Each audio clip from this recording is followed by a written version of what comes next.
Hello again. So I'll call this video Solving Common Problems, and it would also be like a frequently asked question video, just focusing on some common things that would apply to total beginners towards intermediate players as well. So first up is how to actually teach these fingers to learn the shapes that they need to learn. So I'm just talking about chord shapes here to start with. So this can apply to your common chord shapes, kind of more trickier ones that you're learning, or big fancy voicings of different chords that you might learn as you go. So let's take a common chord, just a D chord down here. So how can you program that more into your fingers? There's just a real simple way to do it, but you have to put a lot of practice into it. But I'll also show you some other important things that you might not be aware of. So what I want you to do is grab the shape, visualize it, think of the actual shape that the group of fingers makes, and then just lift them off the fretboard. Not too far, just lift them off and then replace them. So lift, replace, and do that over and over, but do not do this. Individual fingers all timidly going down. I know it's hard, but get them going as a group like that. Okay, so that's how you would build muscle memory. Now something else that will help you build muscle memory is actually taking breaks between the sessions you work on, specifically working on chord shapes and trying to learn them. So sometimes I don't think it's beneficial to practice like one thing for, half an hour, or especially not an hour straight. I think that maybe overcooks your brain a little bit and your fingers and doesn't let the muscle memory sink in so good. So you've got to break it up by practicing things that are just easy for you. So after you've been spending some time working on whatever chords you're learning, whatever it may be, real fancy chords or just your beginner chords, then after 10-15 minutes or so, take a break, practice something else, but go back to the chords you're trying to learn, do the stuff again, take a break, and that's how you should practice it. Okay, so just break up the muscle memory building that you're doing with some totally easy stuff that you don't really have to think about. Okay, chord changing is the topic here. So I'll give you two main things that you must focus on for your entire guitar playing career, okay, when it comes to being proficient at changing between chords. So I'll give you an example here of what you don't want to do when you're working on something.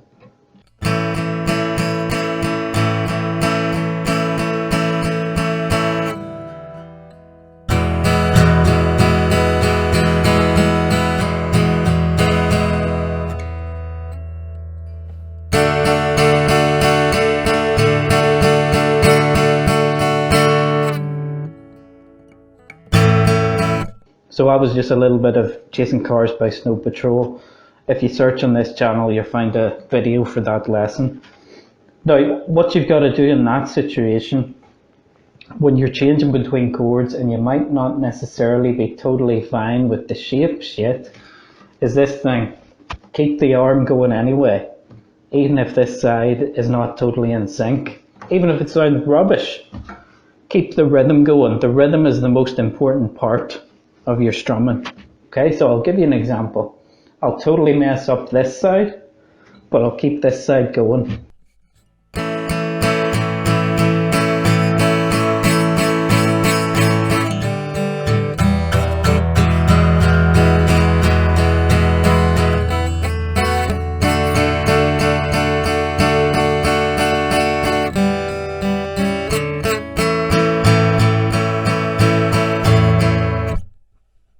So I was trying to pretend I was forgetting chords there and not landing my fingers as a group and all the other things I would talk to people about when they're trying to play. So keep that rhythm going anyway. Fight the urge for it to stop and say, well, wait a sec, well, I fixed the chord. You got to push through that. And Another thing is, don't just stop and then go back to the start again if you make a mistake. Don't be like this. Oh, I'll go back to the start and start again. No, keep going. Because if you stop every time you make a mistake, pretty much most of us will never get through anything then. Next thing, talking about chord changes, is what's known as the open string trick. And whereas before I was talking about forcing this side to keep going, we're going to do something this side to help your changes. So there's a song on this channel, Whiskey in the Jar by Thin Lizzy. Nice acoustic strumming version of that song. Go check it out. So there's the open string trick in the pattern that we use in that song. So I'll just show you what that is. So if I hold down a G chord, I just like this version of a G, but you use whatever you want. The pattern is this.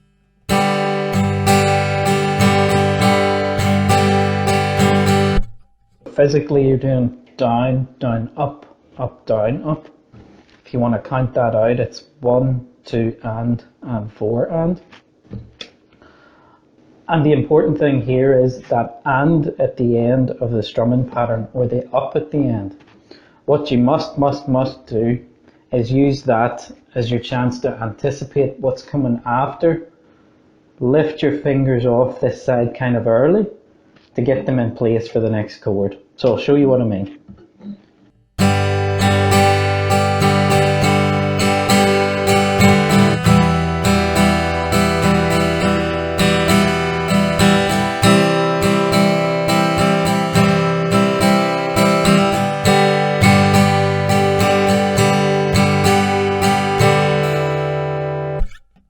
So on the last up that you play before you have to change to another chord, you physically lift those fingers off as you play the upstroke. Not after, as you play it. So effectively you're playing open strings for a split second, hence the name open string trick. And if you do not put this in your playing, your chord changing will never ever sound good. So how do you increase your speed when working on these kind of chord changes? I'll give you just what I call a speed loop strategy, okay? So let's say I was just working on the chords G, C, D, and C. G, C, D, C. And I'll use the strumming pattern I was just demonstrating before. Down, down, up, up, down, up. Now, let's say I couldn't really get certain parts of that. I'll show you a strategy, I call it the speed loop strategy, that you can use to try and improve the muscle memory, the comfort, and the speed as well. So, what I want you to do is play through that bit that you're working on, that you're struggling with, but do it slow. And when I say slow, to students, sometimes they don't always understand exactly how slow I mean. So as slow as you can physically think about the things that you're doing and try and get them right. If you're playing and you're not getting anything right, you're going way too fast. So let's say this is slow.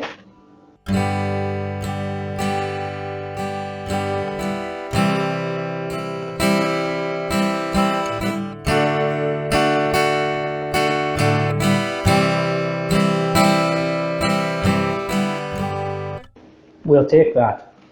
Now what I'm going to do is, let's say I'll play that 4 times at a slow speed.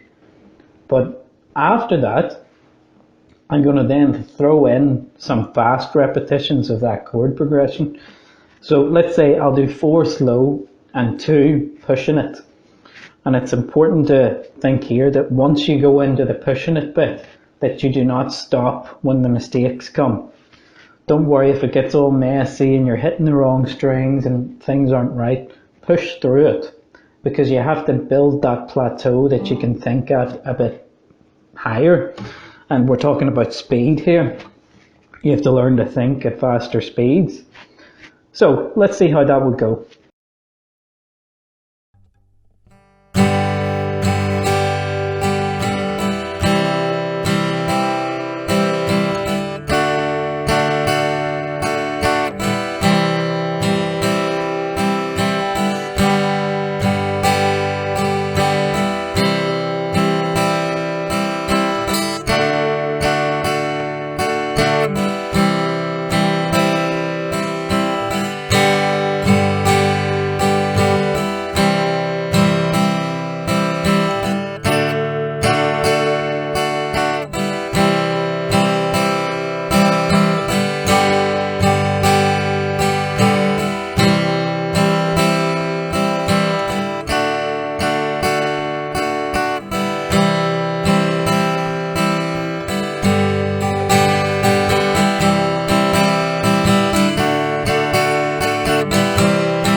then I would return to the slow speed where I can think about things again.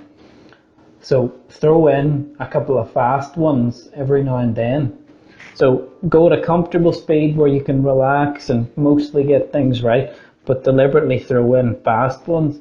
And do not stop during those repetitions, no matter how rubbish it's actually sounding. You just want to push it a little bit more, okay? So let's look at a common chord, G, and some problems you might encounter with it, and some solutions to those problems. So on this channel there's a video called Your First Chords Lesson on Guitar, and it's very long. I've talked about an hour there going into detail of all your common chords, so you really should watch that for lots of other tidbits of technique tips. And there's a G section in that you should refer to, but I'll go over some things here that are similar to that. So the most common thing you might find with G is whatever shape you know of it. This guy here, 2nd fret of the 5th string, might often get blocked by the back of whatever finger you've got here. I'm going to tell you, that's okay. That's not a big deal. You can play a G and deliberately omit that note. I'll not go into the theory reasons because it's not too important at the minute. But a G will sound perfectly fine if I deliberately mute that string. Whatever way you might hold it.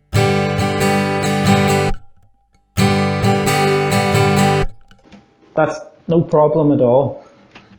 And in fact, in a lot of kind of rock music where they use this bigger G with all your fingers except that first finger, that is deliberately muted. We're talking like AC/DC kind of stuff.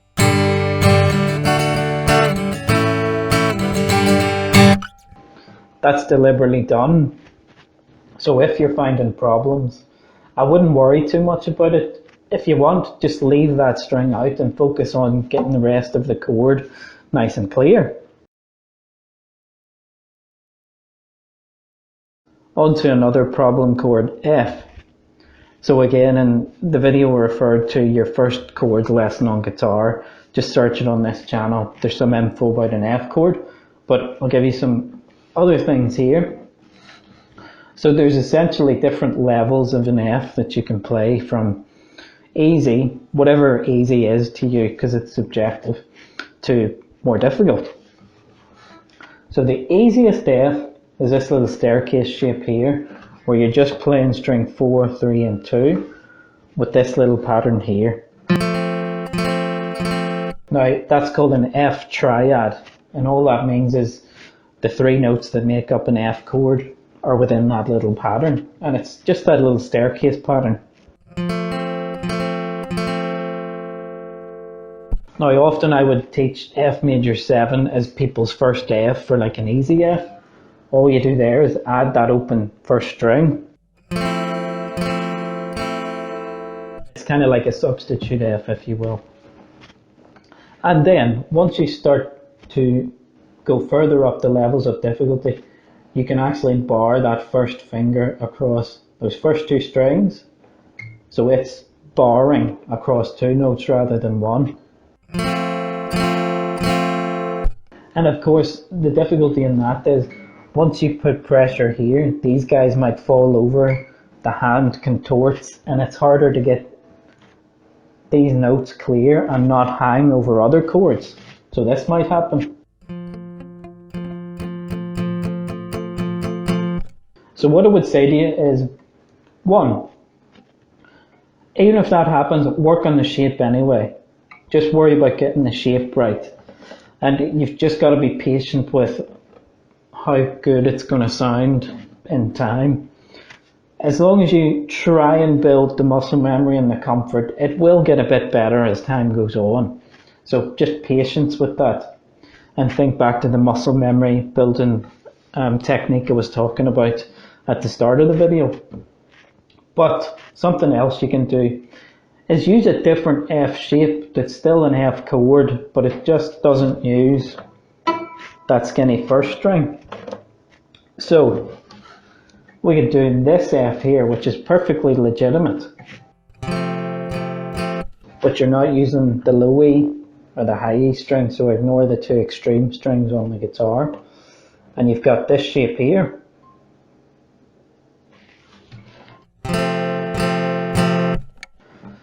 And it sounds just like an F chord.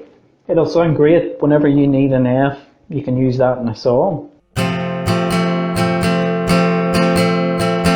So it still might be a bit tricky for you because fingers might fall over, but you don't have this barring bit. With this shape now, it's a bit less tense. So there's a solution if you need an F chord, you can do that. And then what you might find is sometimes after a while you can extend that shape. See if you can drop the first finger down and bar. And you're playing all strings except the low E there. But that might be too tense for you just for a while, but that's another option you could do.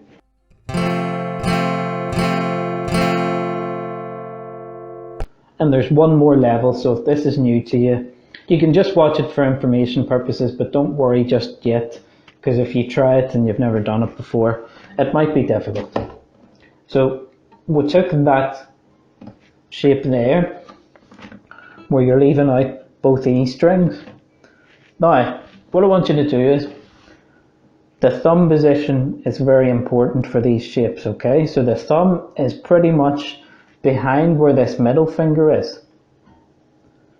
Now you can experiment where exactly it is, but get it about in the middle of the shape, behind the neck.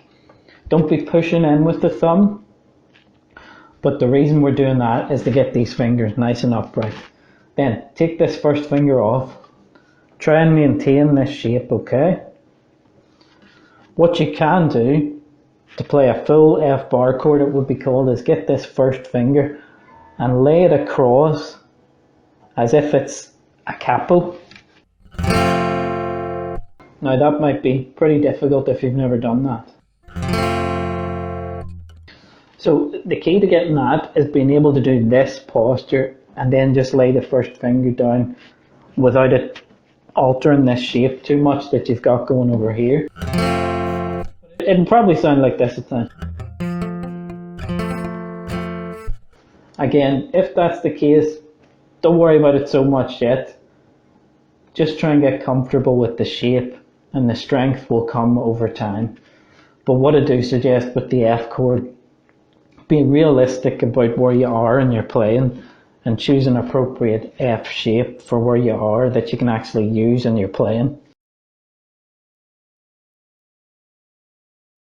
So the topic now is picking hand setup or strumming hand setup. So what do you do with this hand? Where do you place your pick when you're doing certain things? So for strumming, we just use a floating hand. The hand is not resting on the guitar anywhere. You rest your arm here to get access, but then the arm just moves like this.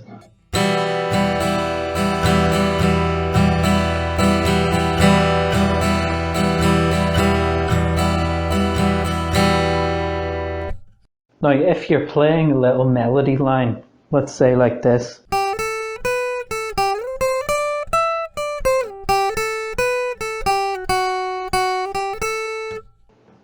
That's from Brown Eyed Girl by Van Morrison, and you should look for a lesson on this channel on how to play that. So in that case, we're only using a single string. We're not playing all these strings, so we have to be quite accurate. What I recommend here is you use these lower strings that aren't getting used, especially the two thickest, okay? And you can use that as somewhere to rest the picking hand, okay? If you have it floating in the air for something like that, you might not be able to get so much control and accuracy. So what this setup does when you're leaning on those thicker strings is it gives you somewhere to rest, and it gives you real good, accurate access to the strings. Now, as you move to other strings, you just roll the hand back, so you kind of move it more towards the body, and you can rest this side.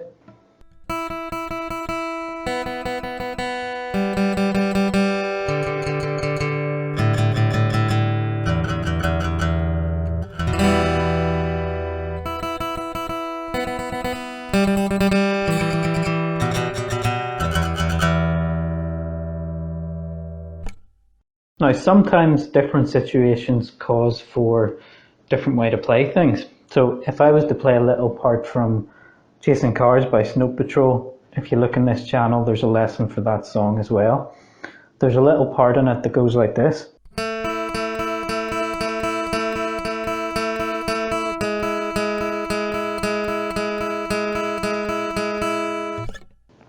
So in that case, you can rest on the lower strings if you want, as long as you're not accidentally covering them. You have to find a right spot for you. But sometimes on that one, I do like to use a floating hand because you need to use a bit more of the wrist in that case. Whereas there, it just flows a little bit easier with a floating hand.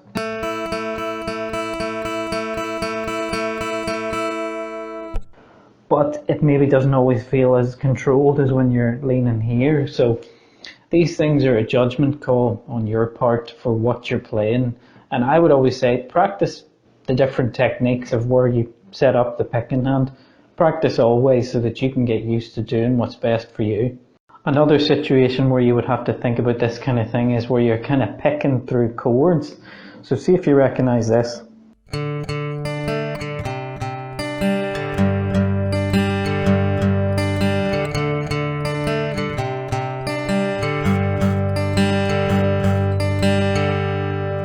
Sweet Home Alabama. Now that's a more simplified version of it, but everybody knows what that song is as soon as you start playing it. In this case, I like to use a floating hand.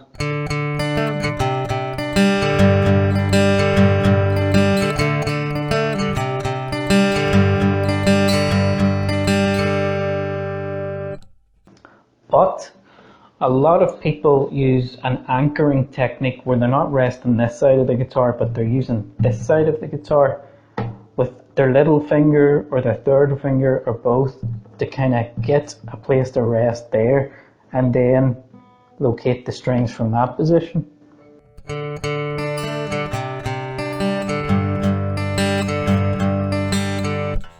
Now, this depends on the guitar you're playing, how big it is. It depends how big your hands and fingers are.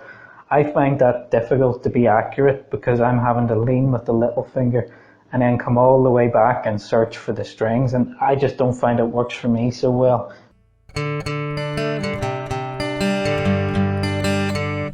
I might use it for some things, but in this case I use the floating hand.